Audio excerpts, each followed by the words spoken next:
এইসব নেগেটিভ মানুষদের কাছ থেকে একটু দূরে থাকাটা পছন্দ করি। আমি আসলে ভিউজের জন্য করি না, আমি কখনোই করি না ভিউজের জন্য উল্টাপাল্টা কাজ। আমি জোকার সাজি নাই, ঠিক আছে? আমি লাইভে এসে জোকার সেজে বলি নাই যে ভাই মানুষ আমাকে দেখবে আর আমি ইয়ে করবো, আর এরকম উল্টাপাল্টা কাজও করি না, কার সাথে খোঁচাখুচি করি নাই। হ্যাঁ, আমাকে কেউ যদি নিয়ে খোঁচাখুচি করবে, কটূক্তি কথা বলবে, আমি অবশ্যই সেটার ফিডব্যাক দিব। আর আমি হচ্ছে একজন ইনফ্লুয়েন্সার হিসেবে কাজ করছি, ব্র্যান্ড প্রমোটার হিসেবে কাজ করছি, মেকআপ আর্টিস্ট অলসো। তারপর হচ্ছে আমার অনেক মাল্টিপল, আমি সব কিছুই মোটামুটি করছি, কন্টেন্ট ক্রিয়েট করছি। আমি জানতামই না যে বারিশা ওখানে আসবে, আমি জানলে ডেফিনেটলি যাইতাম না। সেই জায়গা থেকে যারা সমাজে পিছিয়ে পড়া নারী রয়েছে, যারা কিছু করতে চায় কিন্তু পারে না, তাদের উদ্দেশ্যে আপনি কি বলবেন? যারা কিছু করতে চাচ্ছে, পারছে না, তাদের জন্য মোটিভেশন দেওয়ার জন্য আমরা আছি। অবশ্যই কিছু করতে হবে। দেখা যায় এখন আসলে সময়টা অনেক বদলে গেছে। হ্যাঁ, ঘরে বসে থাকলে আপনি কাঁদবেন, ডিপ্রেস হবেন। তো এইসব থেকে বাইরে বের হয়ে অবশ্যই আপনাকে কিছু না কিছু করতে হবে। কারণ এখন যে যুগ আসলে ছেলে মেয়ে কেউই বসে থাকে না, ছেলেরা তো বসে থাকে না, মেয়েরাও বসে থাকে না, সবাই ইন্ডিপেন্ডেন্ট। অনেক কষ্টকর ছিল এইসব, আসলে মানে এগুলো ইজিভাবে কেউ নিত না। আমরা অনেক বুলিংয়ের শিকার হয়েছি, বাট এগুলো আমরা কোনো গায়ে লাগাইনি। গায়ে লাগাইলে আমি এই পর্যায়ে আসতে পারতাম না ডেফিনেটলি। সো গায়ে লাগানো যাবে না। মানুষ অনেক কটু কথা বলবে, অনেক কিছুই বলবে, তো এগুলো গায়ে লাগানো যাবে না।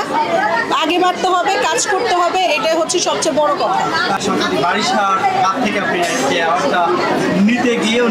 আমি নিতে যাই নাই, আমি নিতে যাই নাই বলতে হচ্ছে আমি জানতামই না যে বারিশা ওখানে আসবে, আমি জানলে ডেফিনেটলি যাইতাম না, ঠিক আছে? আর হচ্ছে যে আমাকে যদি অর্গানাইজাররা বলতো যে সে আসছে, আমি আসলে ডেফিনেটলি যাইতাম না। বিকজ অফ আমি টক্সিক মানুষ থেকে 100 হাত দূরে থাকা পছন্দ করি, নেগেটিভ মানুষদের থেকে। এদেরকে হাইপ করছেন আপনারা, ঠিক আছে? আপনারা হাইপ করছেন এদেরকে।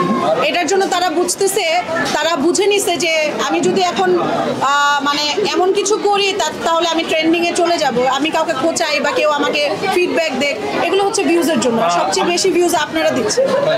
আমাদের সাথে ভালো সম্পর্ক নেই, অ্যাকচুয়ালি হচ্ছে যে টক্সিক জিনিসটা, নেগেটিভ জিনিসটা থেকে আমরা বিরত থাকা পছন্দ করি।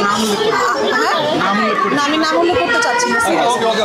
আমরা আসলে এইসব নেগেটিভ মানুষদের কাছ থেকে একটু দূরে থাকাটা পছন্দ করি। আমি আসলে ভিউজের জন্য করি না, আমি কখনোই করি না ভিউজের জন্য উল্টাপাল্টা কাজ। আমি জোকার সাজি নাই, ঠিক আছে? আমি লাইভে এসে জোকার সেজে বলি নাই যে ভাই মানুষ আমাকে দেখবে আর আমি ইয়ে করবো, আর এরকম উল্টাপাল্টা কাজও করি না, কার সাথে খোঁচাখুচি করি নাই। হ্যাঁ, আমাকে কেউ যদি নিয়ে খোঁচাখুচি করবে, কটূক্তি কথা বলবে, আমি অবশ্যই সেটার ফিডব্যাক দিব। আর আমি এখন বলি, এই যে এই কমপ্লেনটা যে যারা করতেছে ব্র্যান্ডসরা তাকে কেন দিয়েছে? ব্র্যান্ডসরা কেন তাকে 1 লাখ টাকা দিয়ে কাজ করাবে, তাই না? অন্যরা করাচ্ছে, মানে তার মানে হচ্ছে বাংলাদেশে মানুষ হুজুগে পাগল। মানে আমি যা দেখবো তাই করতে হবে, আমার কি ব্রেন নাই? ব্রেন ইউজ করেন আপনারা, ব্রেন ইউজ করে তারপরে কাজ করেন। কার সাথে কি কাজ করবেন, মানুষের যোগ্যতাটা দেখে ইনফ্লুয়েন্সার আপনারা চুজ করেন। কোন ইনফ্লুয়েন্সার কেমন কাজ করছে, কতটুকু নিট অ্যান্ড ক্লিন আছে, কতটুকু ভালোভাবে কাজ করছে, কতটুকু আপনার প্রোডাক্টটাকে প্রপার ব্র্যান্ডিং করছে, সেটাকে দেখে আপনারা জাজমেন্ট করবেন। আর মানুষ এই যে 1 লাখ টাকা 1.5 লাখ টাকায় যে হাইপে উঠা দেওয়ার পরে আপনারা কমপ্লেন কেন করবেন? আপনারা দিচ্ছেন টাকা, আমি তো নেই না কখনো। 1 লাখ 1.5 লাখ টাকা দিয়ে আমি কখনোই কাজ করি না, কারোর সাথে কেউ বলতে পারবে না। তো আমরা ভালো কাজ করছি, আমরা টিকে আছি, এটা হচ্ছে সবচেয়ে বড় কথা। যে উল্টাপাল্টা করবে সে আসলে প্ল্যাটফর্মে টিকে থাকবে না বেশি দিন।